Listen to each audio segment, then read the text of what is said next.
बिस्मिल्लाहिर्रहमानिर्रहीम। अस्सलामु अलैकुम नाजरीन, हिंदू गाय का पेशाब क्यों पीते हैं? पंचगव किसे कहते हैं और हिंदू मजहब में पंचगव को क्या अहमियत हासिल है? हिंदुओं के यहां दोजन्ना किसे कहते हैं और हिंदू मजहब में हाइजा औरत कैसे पाक होती है? यही हमारी आज की वीडियो का मौजू होगा। और आज हम आपको हिंदू मजहब की इंतहाई हैरत अंगेज रसूमात और अकायद के बारे में बताएंगे। मगर वीडियो में आगे बढ़ने से पहले अगर आप हमारे चैनल पर नए हैं तो बराए मेहरबानी हमारा चैनल info@adil सब्सक्राइब करें, जहां आपको बिलखुसूस इस्लामिक हिस्ट्री और बिलुमूम दुनिया भर की मुनफरिद मालूमात पर मबनी वीडियोज मिलती रहेंगी। नाजरीन, हिंदुओं का अकीदा है कि गाय के बदन में देवता जमा होते हैं और इसकी पूजा का तरीका यह है कि इसके सोने के सींग बनवाकर इसके सींगों पर रखते हैं, चांदी के कुंभ बनवाकर इसके पैरों पर रखते हैं, चांदी का पतरा बनवाकर इसकी पीठ पर रखते हैं, फिर इस पर झोलें डालकर इसकी पूजा की जाती है और फिर ये ब्राह्मण को दान कर दी जाती है। हिंदू गाय की बहुत ताजीम करते हैं और इसके गोबर और पेशाब को पाक करने वाला मानते हैं। ये पंचगव यानी गाय का गोबर, पेशाब, दूध, दही और घी से बनाकर इनके नजदीक इससे ज्यादा पाक चीज कोई नहीं। ये 5 चीजें मिलाकर हिंदू पंचगव बनाते हैं।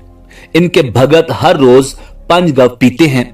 ब्राह्मण अगर वेश का खाना खा ले तो उसके तदारुक के लिए गायत्री मंत्र पढ़ते हैं और उस दिन सिवाय गाय के पेशाब के कुछ भी खाते पीते नहीं। ब्राह्मण अगर चंडाल के तालाब का पानी पी ले या उसमें गुस्ल कर ले तो कफारे के लिए गाय का गोबर खाते हैं और इसका मूत्र पीते हैं। अगर कोई हिंदू भूल कर किसी गैर कौम के बर्तन में कुछ खा पी ले तो उसको कई दिन भरत रखवाकर पंचगव पिलाते हैं। गाय के कदमों की उड़ती खाक इनके नजदीक निहायत पाक है और इसे गोधवी कहते हैं। नाजरीन, हिंदू किसी मलीच के घर खाना पीना दुरुस्त नहीं समझते, मगर जिस घर में गाय हो वहां खाना पीना जायज है। ये गाय की बहुत ताजीम करते हैं, मगर जब गाय मरने लगती है तो घर से निकाल कर कसाईयों के हवाले कर देते हैं, जो गाय को सरे बाजार घसीट कर लेकर जाते हैं और उसका गोश्त खाते हैं। उसके चमड़े की जूतियां बनाकर सब पहनते हैं।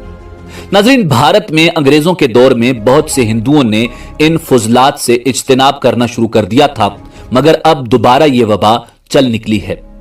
जब बच्चे को घुट्टी में गाय का फुजला चटाएंगे तो वो उसके पेशाब का शौकीन क्यों ना होगा। आज शहरों में जहां गाय के पेशाब हासिल करने के लिए मुश्किलात पेश आती हैं, वहां अब हिंदुस्तान में गाय का पेशाब बोतलों में पैक करके आम दुकानों पर दस्तयाब है। हिंदू सिर्फ गाय का पेशाब इस्तेमाल नहीं करते, बल्कि बाज हिंदू इंसानी पेशाब भी पीते हैं। एक साबिक वजीर आजम देसाई जी रोजाना इंसानी पेशाब इस्तेमाल करते थे और वो फखरिया इसका जिक्र करते थे।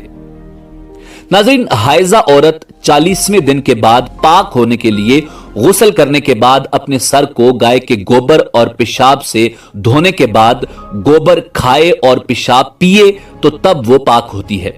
अजीब बात यह है कि किसी भी जात में कोई औरत जब बच्चा जनती है तो पूरी कौम नापाक हो जाती है। उस कौम के लोग भी गाय का मूत्र पीकर और गोबर खाकर पाक होते हैं, मगर हर जात की नापाकी की मियाद हिंदुओं में अलग अलग है। ब्राह्मण 11वें दिन गाय का मूत्र पीने और गोबर खाने के अलावा गंगा जल भी पीते हैं। खत्री 13वें दिन, वेश 15वें दिन और निचली जातियां 30वें दिन जाके पाक होती हैं। इस तरह कोई मर जाए तो भी सारी कौम नापाक हो जाती है।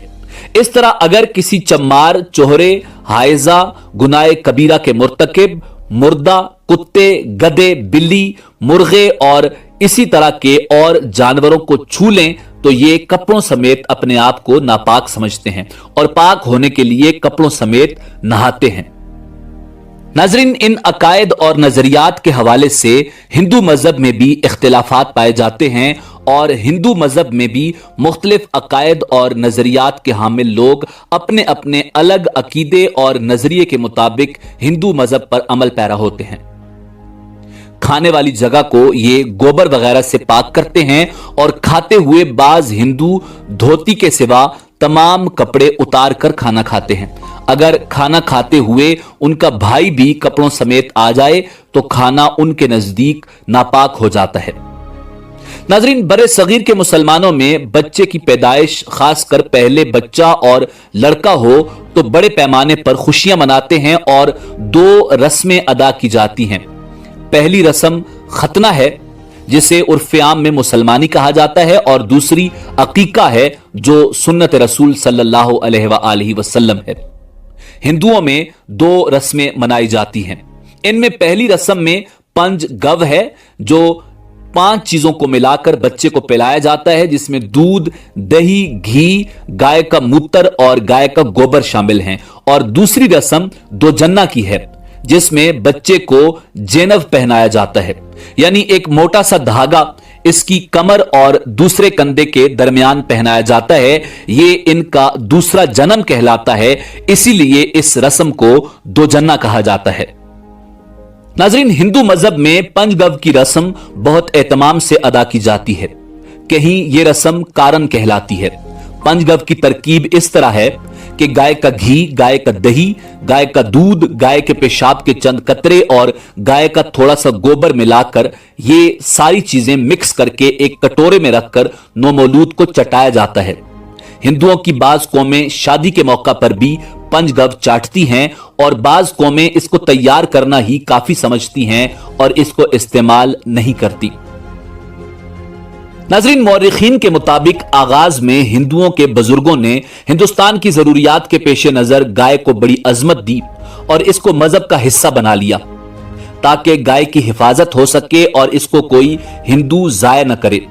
بعد میں ہندو مذہب نے گائے کو اس قدر مفید ہونے کی وجہ سے اسے انسان کی ماں کا درجہ دیا اور گاؤ ماتا پکارنے لگے۔ رفتہ رفتہ اس کی اتنی قدر ہوئی کہ اس کی تقریباً پرستش ہونے لگی۔ گاؤ دان کو بڑا ثواب گنا گیا۔ جیسے والدین کی خدمت اور عزت کی ہدایات ایسے اور ان الفاظ میں کی جاتی ہے کہ ان کے پاؤں دھو کر پیو، اسی طرح اس سعادت کو سمجھتے ہوئے ہندوؤں نے ایسے الفاظ گائے کے لیے بھی عام کرنے شروع کر دیے اور کم عقل مقلدوں نے اس عبارت اور اس استعارہ کو نہ سمجھا، یہاں تک کہ گائے کے فضلات بھی تبرک کے طور پر استعمال ہونے لگے۔ اس کی بدولت ہندوؤں میں کئی بیماریاں بھی پھیلی، مگر ہندوؤں کا عقیدہ یہ تھا کہ اس سے بیماریاں دور ہو جاتی ہیں۔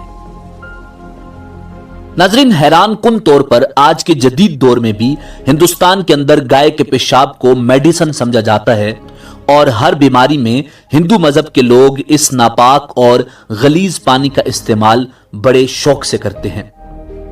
ناظرین، اسی امید کے ساتھ اجازت دیجیے کہ آپ کو ہماری ویڈیو پسند آئی ہوگی۔